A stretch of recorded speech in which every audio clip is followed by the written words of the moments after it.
Warren region is a very diverse area, and many of the places where we're doing planned burning, we'd have a range of vegetation types, and that could go from quite open heathland all the way through to tall forest of karri and tingle, and a whole range of other vegetation types in between that. And that's important because that influences the amount of fuel that's available to burn, but also the rate at which those fuels will dry out after the winter period.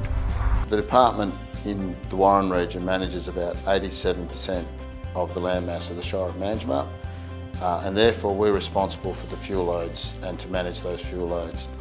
And we have a number of communities that are nestled in amongst the forests and national parks down here that have national park and state forest right up against the town boundaries. Therefore, we get a bushfire event occurring, we can have potential significant catastrophic impacts on those communities. I believe that we have a very, very good working relationship with the department here. We will always help them and they will always help us. A lot of strategic planning goes into our prescribed burn program.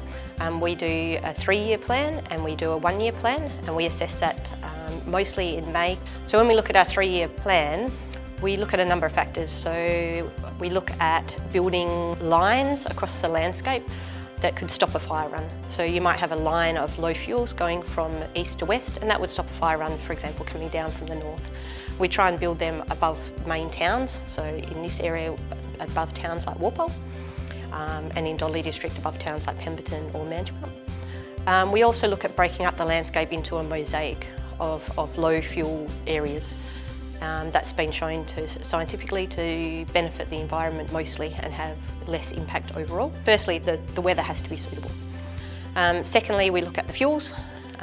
They become available at different times depending on where you are in the landscape.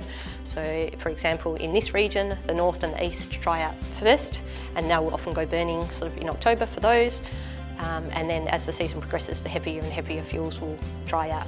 So that come December, January, February, then we might be looking at the heavy fuels such as karri and tingle. The ideal time for karri burning is in the summer period. The actual weather conditions dictate the drying process.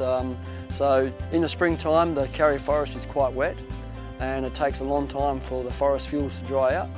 And that coincides around towards the end of December into January and February. So you can see us, see the department carrying out prescribed burns in the karri forest in January, February, in the middle of summer. We're very mindful of burning at the right conditions where we burn enough of the fuel that the area is then secure for the rest of the fire season. The prescribed burn also helps protect the community, but also protects the visitors that come into this area.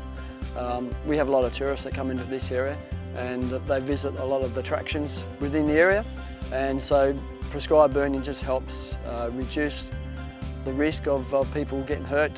With the lower fuels, we can actually ensure that we don't have large bushfires threatening those sites. Depending on the size of the burn, we can use aircraft to do ignition of the core area of the burn. With smaller burns, this is all done by hand. Post-burn, obviously, we have monitoring schedule with spotter planes on the high fire danger days. If burns are still active, we'll send resources out to monitor those. Really important that everyone manages their fuel loads. Yeah, it's a working partnership, and we've been lucky that we've been able to do that.